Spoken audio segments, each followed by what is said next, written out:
What if the most vulnerable moment of your life forced you to face the man who shattered your world?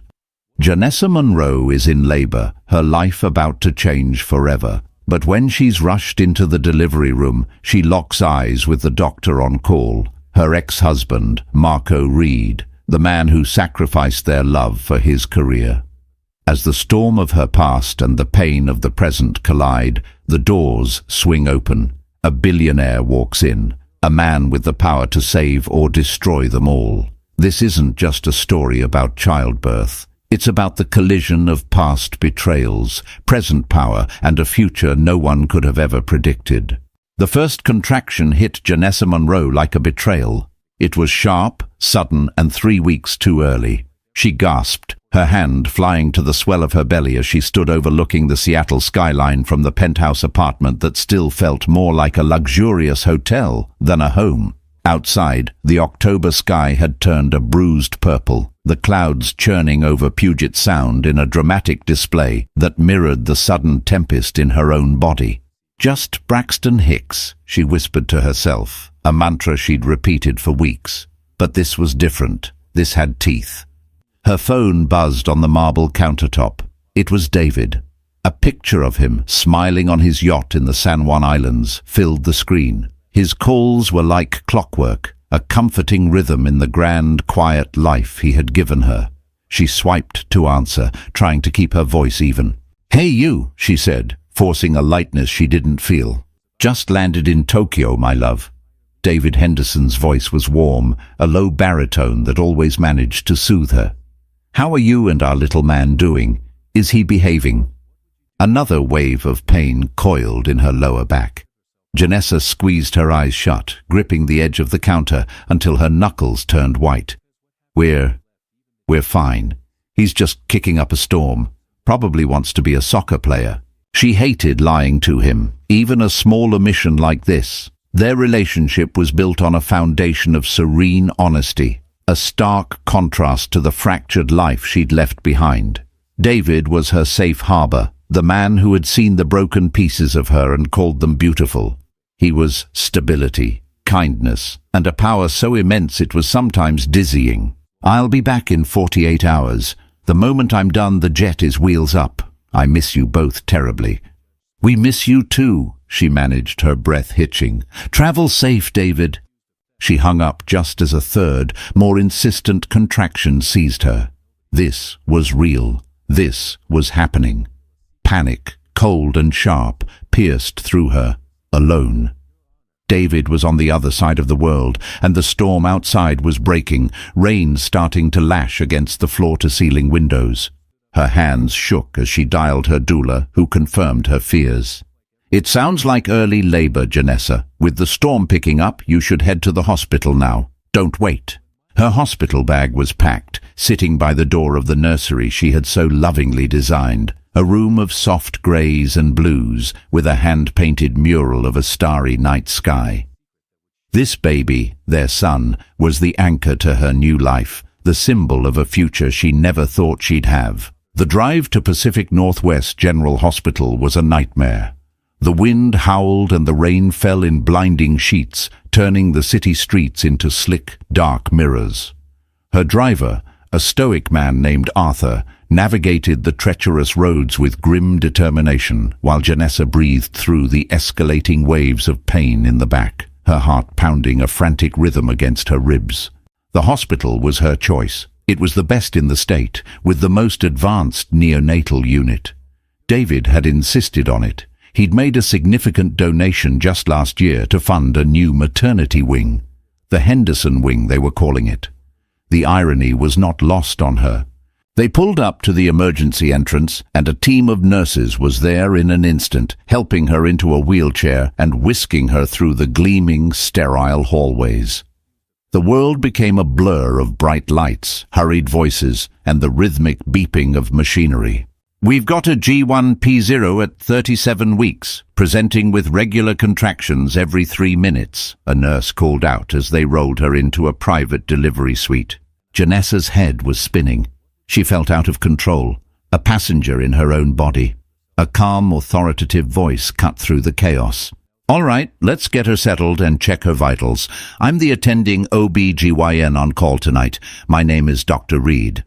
The name struck Janessa like a physical blow. No, it can't be. The world seemed to slow, the noise fading to a dull roar in her ears. She looked up, her vision tunneling, and saw him. He was older, his dark hair tinged with silver at the temples, the lines around his eyes deeper. But it was him. The same intense, focused gaze, the same confident set of his jaw. He wore blue scrubs and a white coat, a stethoscope draped around his neck like a familiar accessory. It was Dr. Marco Reed, her ex-husband, the man who had told her she was a liability to his career. The man who had methodically and clinically dissected their marriage until nothing was left but scar tissue and resentment. And he was the doctor tasked with delivering her baby. Marco's eyes met hers. For a fraction of a second, the professional mask slipped. She saw it. The flicker of shock, the ghost of a memory, the dawning, horrifying recognition. His jaw tightened almost imperceptibly. "Janessa," he breathed, his voice barely a whisper, lost in the hum of the hospital room. For Janessa, the pain of the contraction searing through her was nothing compared to the agony of seeing him standing there. The past she had so carefully buried had just risen from the grave, and it was wearing a doctor's coat. The nameplate on his white coat read, Dr. Marco Reed, MD, FACOG. It was the culmination of everything he had sacrificed for, everything he had chosen over her. Seeing it now in this impossibly cruel twist of fate felt like a judgment. For Marco, the sight of Janessa Monroe, vulnerable, in pain, and breathtakingly pregnant in his delivery room, was like a phantom limb suddenly aching. He hadn't seen her in 5 years, not since the final sterile meeting in a lawyer's office where they had divided their meager assets and their once intertwined lives. He'd heard she'd moved on, remarried someone wealthy. He'd allowed himself a moment of smug satisfaction, assuming she'd found a comfortable life, a consolation prize. He had never imagined this. His mind, usually a fortress of clinical calm and precise procedure, was in chaos. He saw flashes of their past. Janessa, laughing in their tiny apartment, paint smudged on her cheek. Her tear-streaked face, the night he'd told her he couldn't come to her father's funeral because he couldn't get his residency shift covered. The hollow look in her eyes when he'd said, "A family, a child. It's a distraction I can't afford right now, Janessa. My career has to come first. You knew that." He had been ambitious, ruthless in his pursuit of excellence. He'd seen their marriage as a weight, her needs as an anchor, holding him back from the brilliant future he envisioned. He had convinced himself it was a necessary amputation for the greater good of his career. Now, that career had led him directly back to the woman he had discarded. "Dr. Reed," a nurse prompted, her voice pulling him back to the present. "Her blood pressure is a little high." Marco blinked, forcing the ghosts back into their cages. He was a professional. He was the head of obstetrics at Pacific Northwest General, a position he had fought tooth and nail for. He would not falter. "Of course," he said, his voice clipped and regaining its authority. He stepped forward, avoiding Janessa's wide, terrified eyes. "Let's get a fetal heart rate monitor on her. Janessa," he said her name, and it felt foreign, like a word from a language he'd forgotten. "I need to examine you to see how far along you are." Janessa flinched as he approached, a silent, gut-wrenching rejection that hit him harder than any shouted accusation could have. She looked at the nurse, her voice trembling but firm. "I want another doctor." The nurse glanced nervously between them. "Ma'am, Dr. Reed is the chief of the department and the attending on call. With this storm, getting another OB in could take time." "I don't care," Janessa insisted, her gaze locking with Marco's. It was filled with a potent mixture of fear and a steely resolve he hadn't seen in years.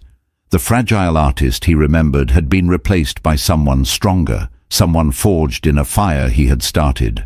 Marco felt a flush of shame, hot and unfamiliar. He had the power here. He could insist, pull rank, cite hospital policy. The old Marco would have, But looking at her, at the raw panic on her face, he couldn't. "It's all right, Cindy," he said to the nurse, his voice low. "Page Dr. Evans, see if she can make it in. Until she gets here, however." He turned his focus back to Janessa, the professional mask firmly in place. "I am responsible for your care and the care of your baby. I will not let my personal history with you compromise that. I need to ensure the baby isn't in distress. Please, let me do my job." His words were measured, clinical, but they were a plea. He saw the conflict in her eyes. The terror of his presence was warring with the primal fear for her unborn child. After a long, tense moment, she gave a single, jerky nod. Her surrender was a blade twisting in his gut. He worked with practiced efficiency, his hands steady despite the tremor in his soul. His touch was impersonal, clinical, yet every second felt charged with 5 years of unspoken words and unresolved pain. He was acutely aware of the life growing inside her, a life that represented a future she had built entirely without him. "You're about 5 centimeters dilated," he announced, stripping off his gloves. "The baby's heart rate is strong. Everything looks good for now. Dr. Evans is on her way, but she's fighting through the storm. It may be an hour or more." He stepped back, creating a sterile distance between them. The silence in the room was deafening, broken only by the rhythmic beep of the heart monitor, a steady, strong beat that was a testament to the new life at the center of their old wreckage. He found himself cataloguing the changes in her. The years had been kind. She carried a new confidence, a poise that wealth alone couldn't buy. This wasn't the woman who used to wait up for him with a reheated dinner, hoping for a few scraps of his attention. This was someone else, someone whole, and that, more than anything, was what undid him. He had told himself their divorce was for the best for both of them, that he had set her free to find someone who could give her what she wanted. But he had never truly believed it. In his arrogance, he'd always harbored a small, dark thought that she would be diminished without him. He was wrong. She had flourished. And as he stood there, the doctor in charge, he had never felt less powerful in his life. He was just a ghost in scrubs, a painful memory she was forced to endure on the most important night of her life. For the next hour, the room was a stage for a silent, agonizing play. Marco kept his distance, directing the nurses, reviewing charts, and speaking only when medically necessary. He could feel Janessa's eyes on him whenever he moved, a heavy weight of scrutiny and memory. He focused on the monitors, on the clinical data, on anything but the woman in the bed. He tried to picture her husband. He imagined some older, portly tycoon, a man who saw her as another beautiful acquisition. It was a comforting, dismissive image, one that soothed his bruised ego. The rhythmic beeping of the fetal heart monitor was the only constant, a steady counterpoint to the storm raging outside and the turmoil within. Janessa breathed through her contractions, her focus turned inward, her face a mask of pain and concentration. She had found her strength, drawing from a well he never knew she possessed. Then the doors to the suite swung open with a soft whoosh, and a man walked in. He wasn't old or portly. He was tall and impeccably dressed, even in a haste-rumpled cashmere coat. His hair was a distinguished salt and pepper, his face etched with concern. He moved with an aura of quiet, unshakable authority, the kind of man who didn't need to raise his voice to command a room. He went straight to Janessa's bedside, his eyes only for her. "I'm here, my love," he said, his voice the same warm baritone Janessa had heard on the phone. He took her hand, lifting it to his lips. "My pilot broke every rule in the book to get me back. Are you all right? Is the baby okay?" "David," Janessa breathed, a wave of relief washing over her face, softening the lines of pain. "You came." "I'd have walked on water," he said softly, stroking her hair back from her forehead. Marco watched the scene, feeling like an intruder. The tenderness between them, the effortless intimacy, was a stark, painful contrast to the clinical distance he had always maintained. This was what she had needed, what he could never give. David Henderson finally looked up, his gaze sweeping over the room and landing on Marco. His eyes, a sharp, intelligent blue, held no malice, only a calm, assessing curiosity. "You must be the doctor on call," David said, his tone polite but with an underlying edge of steel. He didn't offer a hand, just a nod.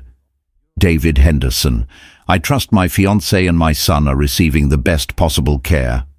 The name hit Marco with the force of a physical impact. David Henderson, not just a wealthy husband, the David Henderson, the tech billionaire, the philanthropist, the man whose name was plastered on museums, university halls, and most recently, the new state-of-the-art maternity wing of this very hospital.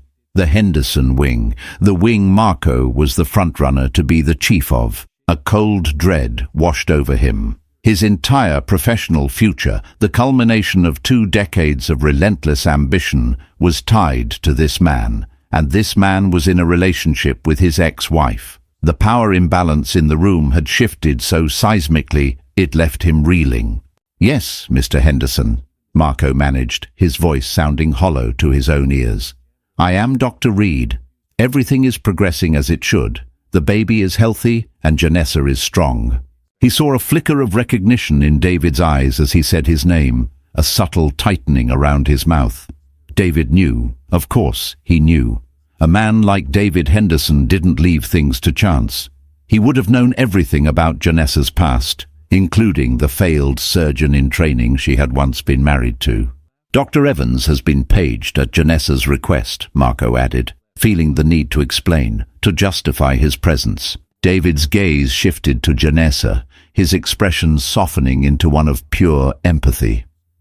"Whatever you need, my love," he murmured before turning his attention back to Marco. "Dr. Reed, I appreciate you making the necessary arrangements. However, until Dr. Evans arrives, you are in charge of the 2 most important people in my life. I expect you will conduct yourself with the utmost professionalism. Am I clear?" It wasn't a threat, it was a statement of fact, delivered with the calm certainty of a man who had never had his expectations go unmet. Marco was no longer just a doctor. He was a service provider being evaluated by his most powerful client. The weight of David's stare was heavier than any hospital administrator's review. "Crystal clear, Mr. Henderson," Marco replied, his professionalism the only shield he had left. The dynamics had been irrevocably altered. David Henderson's arrival had filled the room with an invisible, high-stakes pressure. He wasn't just a concerned partner. He was the patron, the benefactor, the king in this castle. And Marco, the ambitious chief of the department, was suddenly just a courtier, desperately trying to prove his worth while navigating the minefield of his own past mistakes. He watched as David coached Janessa through her next contraction, his voice a low, encouraging murmur. He placed a cool cloth on her forehead, his movements sure and comforting. He was present, completely and utterly, in a way Marco had never been. In that moment, Marco realized the full, crushing weight of his failure. It wasn't just that he had lost Janessa. It was that he had never even understood what it meant to have her in the first place. He had traded a treasure for ambition, and now he was being forced to serve the man who knew its true value. The hours that followed were the most grueling of Marco's professional life. Dr. Evans was stuck in a mudslide on the pass, unreachable. Marco was it. There was no escape. The delivery room, once his domain of absolute control, now felt like a cage. He was under the microscope, scrutinized by 2 very different yet equally powerful forces. There was Janessa, her pained, silent glances a constant reminder of his personal failings. And there was David Henderson, a quiet, formidable presence in the corner of the room, his watchful blue eyes missing nothing. David never interfered, never questioned a medical decision, but his stillness was more unnerving than any interrogation. It was the stillness of a predator, patient and observant. Marco's focus narrowed to a pinpoint. Every action, every word, had to be perfect. He was performing the most delicate of ballets on the edge of a razor blade. He called out instructions to the nurses with crisp precision, interpreted the squiggly lines on the fetal monitor with an almost obsessive focus, and reported his findings to Janessa and David in a calm, even tone devoid of all emotion. "The baby's heart rate is decelerating slightly during the peak of the contractions," he announced, his eyes fixed on the monitor. "It's common. It's called a variable deceleration, but I want to keep a close eye on it." "What does that mean?" David asked, his voice low and sharp. "It can sometimes indicate a temporary compression of the umbilical cord," Marco explained, refusing to be intimidated. This was his territory. "We'll change Janessa's position to see if that alleviates it. Nurse, let's have her lie on her left side." As the nurse helped Janessa turn, her gown shifted, revealing a faint, silvery scar on her shoulder. Marco's breath caught in his throat. He remembered that scar. She'd gotten it during their one and only vacation, a cheap trip to Mexico. She had slipped on some wet rocks while trying to collect seashells, cutting her shoulder. He had been annoyed, impatient, worried about missing their dinner reservation. He'd barely looked at the wound, dismissing her pain. Now, the sight of it was an indictment. Memories, unwanted and sharp, pierced his clinical armor. He remembered the arguments, always the same. Her wanting more of him insisting his work was too important. He'd called her needs unreasonable, her emotions a distraction. He had slowly, systematically starved their marriage of oxygen until it suffocated. "It's getting stronger," Janessa gasped, her knuckles white as she gripped the bedrail. David was instantly at her side, wiping her brow, murmuring words of encouragement. He was her rock, her anchor. Marco was just a functionary. The baby's heart rate dipped again, this time for longer. The calm, rhythmic beep became a more urgent, lower tone. "That's not a variable anymore. That's a late deceleration," Marco said, his voice sharp with command. The atmosphere in the room crackled with new tension. "It's recovering, but it's a sign the baby is under stress. The placenta may not be providing enough oxygen during the contractions." He felt David's eyes on him, a laser beam of paternal fear and analytical pressure. "What's the protocol, doctor?" David's voice was dangerously calm. Marco's training took over, a lifetime of drills and emergency simulations rising to the surface. "First, we provide supplemental oxygen to the mother." A nurse was already placing a mask over Janessa's face. "Next, we increase her IV fluids to improve blood flow. If the decelerations continue or worsen, we have to consider our options, which are an assisted delivery with forceps or vacuum or an emergency C-section," Marco said, meeting David's gaze directly. He would not flinch. He would not show weakness. "Our primary goal is the health of the baby and the mother." Janessa looked at him from behind the oxygen mask, her eyes wide with fear. For the first time that night, she wasn't looking at her ex-husband. She was looking at her doctor, her fate and her child's fate in his hands. In that moment of shared fear, the years of bitterness seemed to dissolve, replaced by a raw, primal need for trust. He gave her a small, reassuring nod. "We're not there yet, Janessa. Your body and the baby are working hard. We're just being prepared for every contingency." He moved closer to the bed, his focus entirely on his patient. He was no longer Marco Reed, the failed husband. He was Dr. Reed, chief of obstetrics, and he would not fail at this. He placed his hand on her belly, feeling the tightening of the next contraction, his eyes glued to the monitor. "Okay, here comes another one," he said, his voice low and steady, talking as much to himself as to them. "Stay with me, baby. Stay strong." The heart rate dipped again. The line on the screen seemed to plummet in slow motion. The room was silent, holding its breath. 10 seconds. 15. 20. It felt like an eternity. Marco's own heart was hammering against his ribs. This wasn't just any baby. This was Janessa's baby. His failure to save their marriage was a scar on his soul. He would not, could not, fail to save her son. Then, slowly, the number on the screen began to climb back up. The beep returned to its normal rhythm. A collective, quiet sigh of relief went through the room. Marco let out a breath he didn't realize he'd been holding. "Good recovery," he said, his voice tight. "But we can't sustain this. The baby is telling us it's time to come out. Janessa, you're fully dilated. It's time to push." He looked from Janessa's determined, fearful face to David's stony, anxious one. The microscope was at its highest magnification. The final act was about to begin. The next 30 minutes were a crucible. All the history, all the tension, all the unspoken words in the room were burned away by the raw, elemental urgency of childbirth. There was only the singular, focused goal. Marco was no longer a man haunted by his past. He was pure function, an instrument of medical science. His voice was the steady, commanding metronome in the room, guiding Janessa through the waves of pain and effort. "That's it, Janessa, you're doing perfectly. Take a deep breath, and on the next one, give me everything you've got." David was on her other side, a mirror of Marco's focus, but fueled by love instead of adrenaline. He held her hand, his thumb stroking her skin, his voice a constant stream of loving encouragement. "You're so strong, my love. Our son is almost here. You can do this." They were two men from different worlds, bound by their past and present connection to this one woman, working in an unlikely, unspoken partnership. One provided the technical skill, the other the emotional strength. Janessa was a warrior. She channeled every ounce of her being into the task, her face flushed, her body trembling with exertion.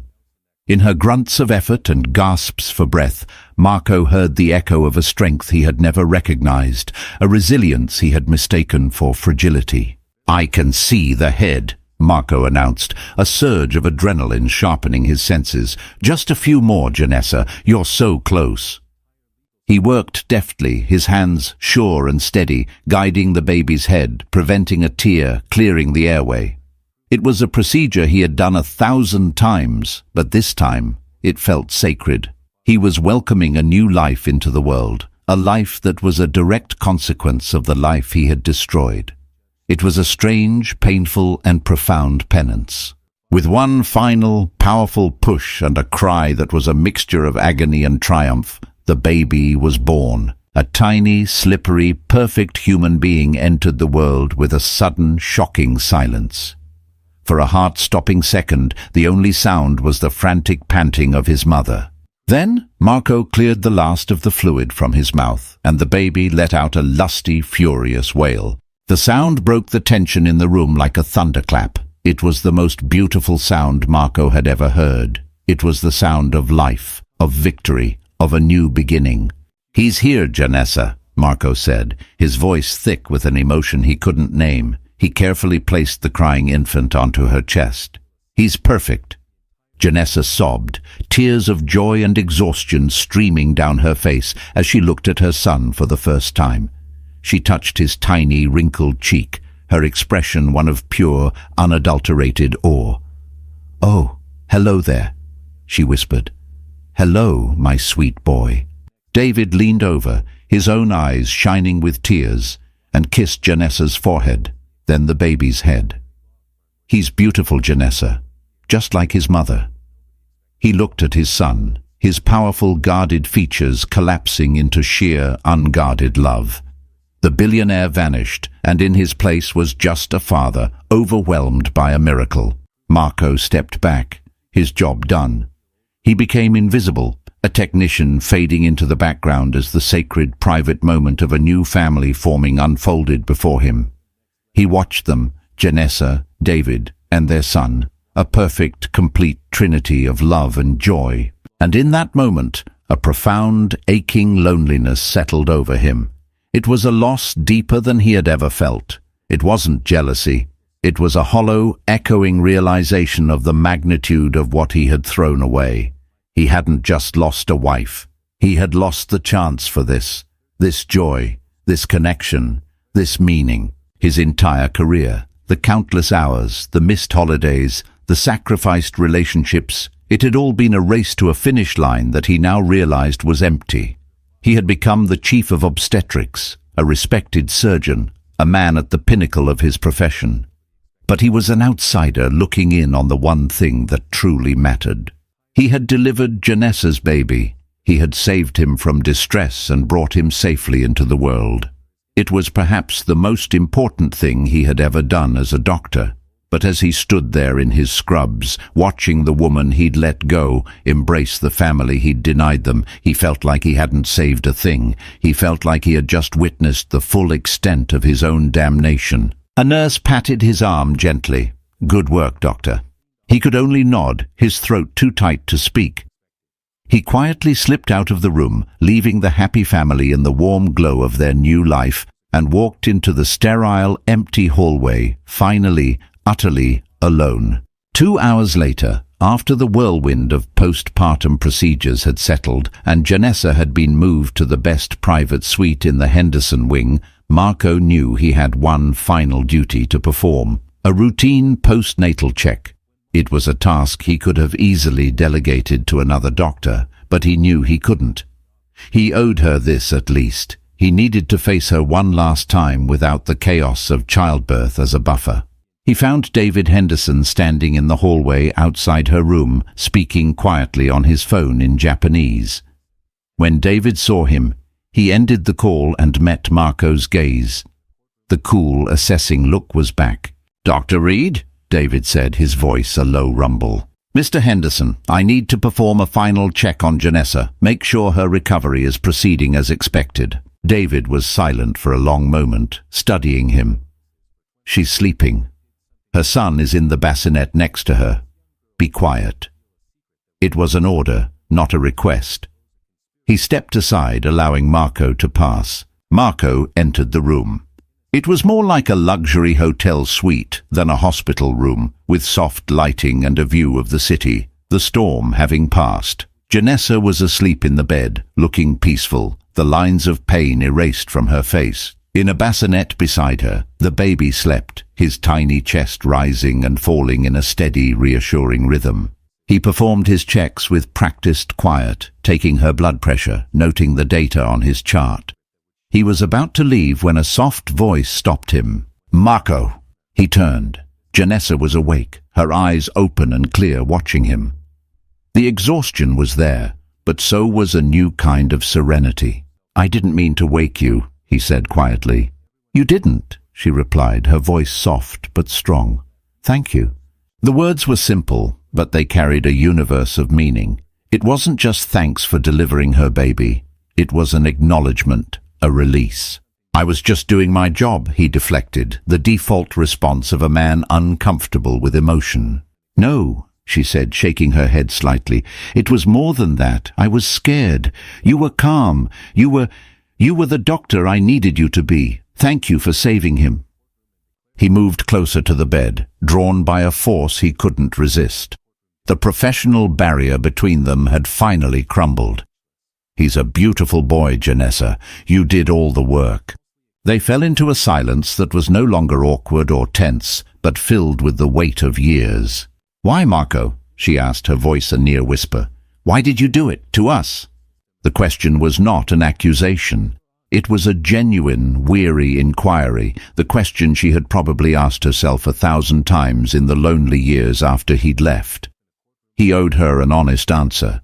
Not the clinical, self-serving excuses he had given her back then.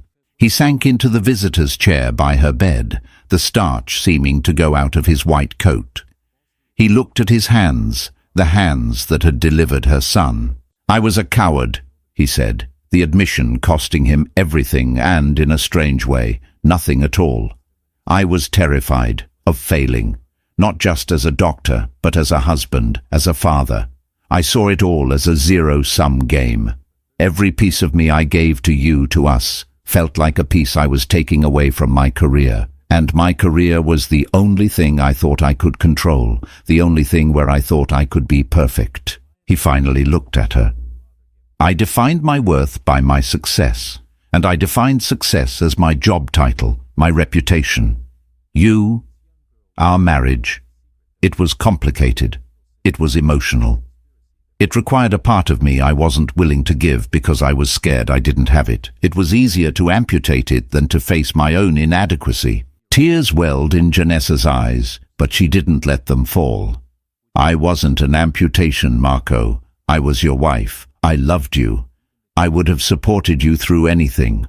All I wanted was for you to see me, to choose me, just once in a while. I know, he whispered, his own voice cracking. The shame was a physical weight pressing down on his chest.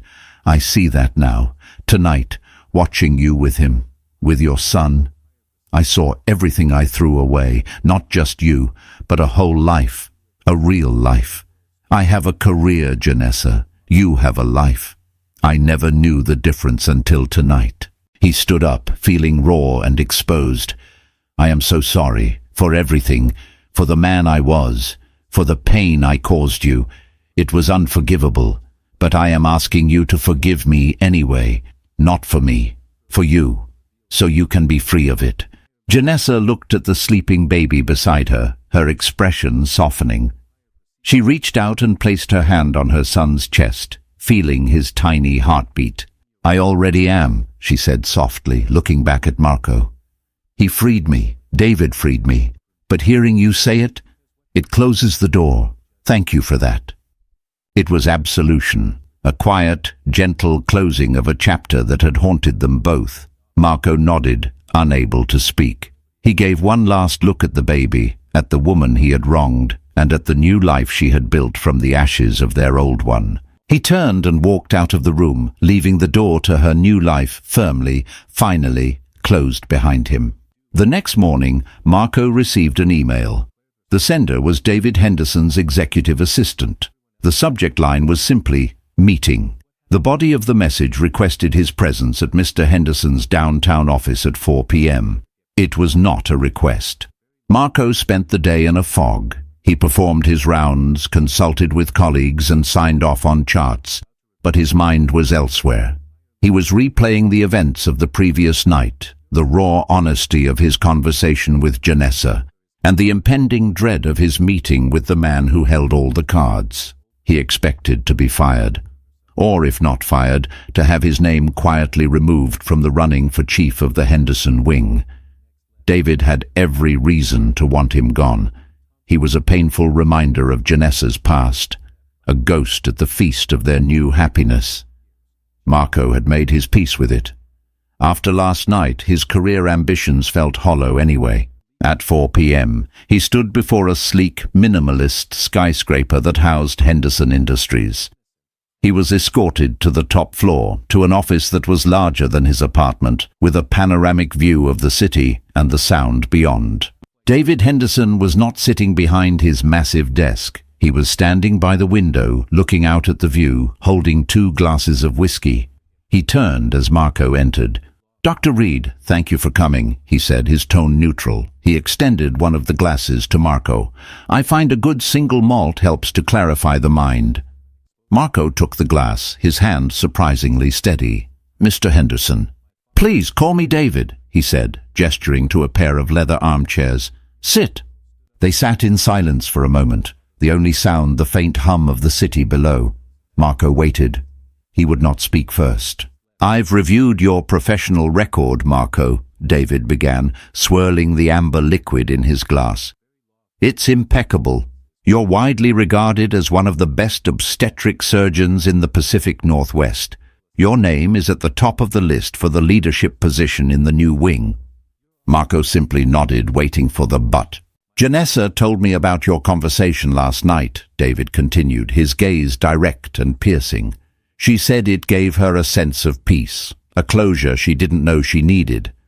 This surprised Marco. He had expected anger, recrimination, not this calm, analytical dissection of their emotional landscape. "I'm glad it helped her," Marco said honestly. David took a sip of his whiskey. "When I met Janessa, she was fragile. She was like a brilliant painting that someone had tried to scrape clean, leaving behind only faint traces of color. The person who did that, you, had convinced her that her own vibrant, wonderful, chaotic colors were a flaw." My primary job for the last 3 years has been to help her see that those colors are her greatest strength. Marco felt a flush of shame. He had no defense. It was the truth. I don't hate you, Marco, David said, and the statement was so unexpected it jolted him. I've spent my life analyzing systems, finding points of failure. Your marriage was a system, and you were its primary point of failure. You were a brilliant technician who was a catastrophic failure as a human being. He leaned forward, his voice dropping slightly. But last night, in that hospital room, I saw both. I saw the brilliant technician who saved my son's life. And in the hallway afterward, I saw a flicker of the human being, the one who finally understood the cost of his mistakes. The question is, which one are you going to be from now on? Marco was floored. This wasn't a dismissal. It was a test. I don't know, Marco admitted, the truth raw and unvarnished. Last night changed me, what I want, what I thought was important. It all seems different today. Good, David said with a decisive nod, because I'm not going to have you fired. In fact, I'm here to offer you the position, Chief of the Henderson Wing. Marco stared at him, speechless. Why?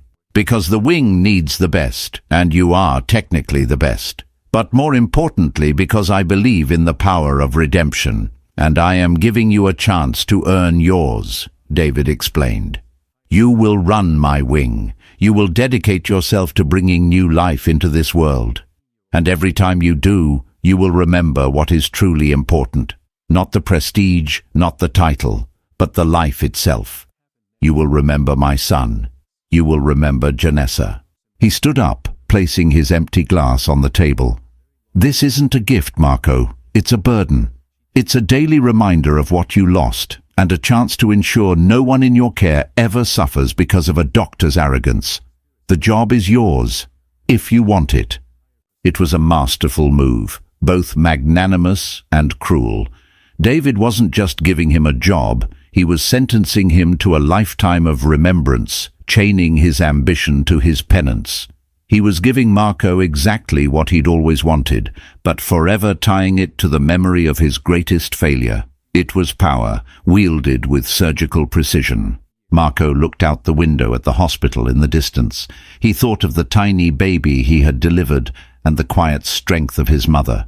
He could run, leave this city and this history behind, or he could stay and live with the ghosts and try to become a man worthy of the forgiveness he'd been given.